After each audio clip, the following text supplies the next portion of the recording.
Раскачивать и досаждать своего оппонента так, чтобы вывести его из равновесия. Резкие захваты рук. Такова манера поведения обоих дзюдоистов. Оппонент Ахмеда Карахоева то и дело старается перехватить инициативу, но все тщетно. Дзюдоист из Альтиева, борец опытный и стойкий, прекрасно знает, что делает.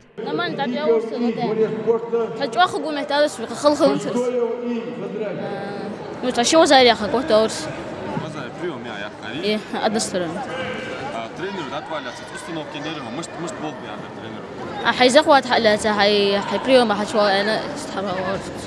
Тренеру я хочу Порой юных и очень дерзких атлетов нисколько не тяготит необходимость самозащиты. Попытки соперников сделать болевые игнорируются. Они нацелены на быструю победу. Все спортсмены 12-13 лет. Эмоции бьют ключом. Не слыша подсказки своих секундантов, они бросаются в атаку.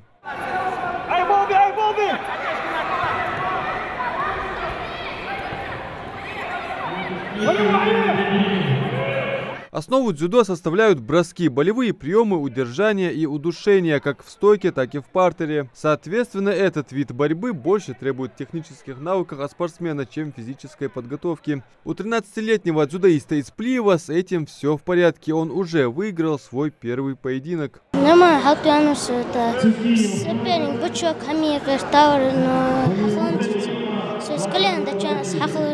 Дзюдо – боевое искусство, одно из наикрасивейших в мире. Культура, зародившаяся в Японии, подарила миру уникальные броски и болевые приемы вкупе со строгой дисциплиной. Собственно, поэтому, как признался спортсмен из Дагестана, выбрал для себя дзюдо. Не было такого дня, что вот я хочу на вольную борьбу, а меня отдали на дзюдо, и вот так, что вы пожалели?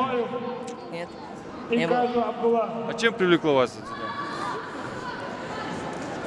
Ну, там бывают такие приемы, как грэпплинг, этот вид дзюдо, как борьба, это несколько видов спорта вместе. Да. Следят за ходом состязаний судьи мирового класса, почетные гости, в числе которых и олимпийский чемпион по дзюдо Хасан Халмурзаев. Конечно, в первую очередь хочется сказать, конечно, поблагодарить организатору этого турнира. Вообще на сегодня делать вот такие турниры очень нужно, необходимо, и чтобы для наших детей, для нашей молодежи было где набороться, соревноваться, а тем более сделать это у нас в республике, это вообще, мне кажется, очень хорошая идея, и мы с удовольствием приходим, приезжаем и поддерживаем такую идею.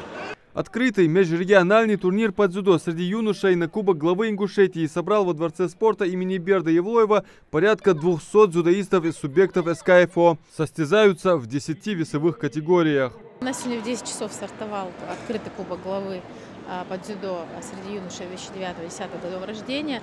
Как вы видите, в зале очень много болельщиков. Участники у нас располагаются в отдельном секторе «Б». Присутствуют врачи, судьи в полном составе. У нас тишина, порядок, организовано все на высшем уровне. Зрители отмечают, дзюдо в республике развивается активным темпом. Вчерашние именитые спортсмены, сегодня профессиональные тренеры, которые сейчас воспитывают новых чемпионов. Адам Мережков, Магомед Шаухалов, Новости 24.